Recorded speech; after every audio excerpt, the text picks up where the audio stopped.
ഗുരുവായൂർ ശ്രീകൃഷ്ണ ക്ഷേത്രത്തിൽ ഭക്തർക്ക് സുഗമമായ ദർശനം ഉറപ്പാക്കാനും തിരക്ക് നിയന്ത്രിക്കാനുമായി വിർച്വൽ ക്യൂ സംവിധാനം ഏർപ്പെടുത്തുന്നു. ഓഗസ്റ്റ് 4 മുതൽ പരീക്ഷണാടിസ്ഥാനത്തിലാണ് പുതിയ പരിഷ്കാരം നടപ്പിലാക്കുക. ഉദയാസ്തമയ പൂജയില്ലാത്ത ചൊവ്വ, വ്യാഴം ദിവസങ്ങളിൽ മാത്രമായിരിക്കും തുടക്കത്തിൽ ഈ സൗകര്യം ലഭ്യമാക്കുക.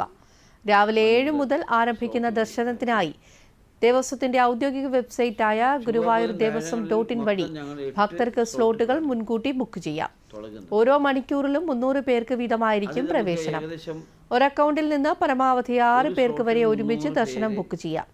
മണിക്കൂറുകളോളം വരി നിൽക്കാതെ ഭക്തർക്ക് വേഗത്തിൽ ദർശനം സാധ്യമാക്കാൻ ഈ സൗജന്യ സേവനത്തിലൂടെ സാധിക്കുമെന്ന് ഗുരുവായൂർ ദേവസ്വം ചെയർമാൻ AV ഗോപിനാഥ് അറിയിച്ചു. 7 മുതൽ 8 മണി വരെ ഒന്ന്, 8 മണി മുതൽ 9 മണി വരെ ഒന്ന്, 9 മണി മുതൽ 10 മണി വരെ, 10 മുതൽ 11, 11 മുതൽ 12, 1 മുതൽ 2, 4 മുതൽ 5, 5 മുതൽ 6. ഇങ്ങനെയാണ് 8 സ്ലോട്ടുകൾ ഞങ്ങൾ ക്രമീകരിച്ചിട്ടുള്ളത്. ഈ സ്ലോട്ടുകൾ നമ്മളിപ്പോൾ അനുവദിച്ച ഈ സിസ്റ്റം വിജയകരമായി പൂർത്തീകരിച്ചാൽ എല്ലാ ദിവസവും വെർച്വൽ ക്യൂ പ്രകാരം ഭക്തജനങ്ങൾക്ക് വന്ന്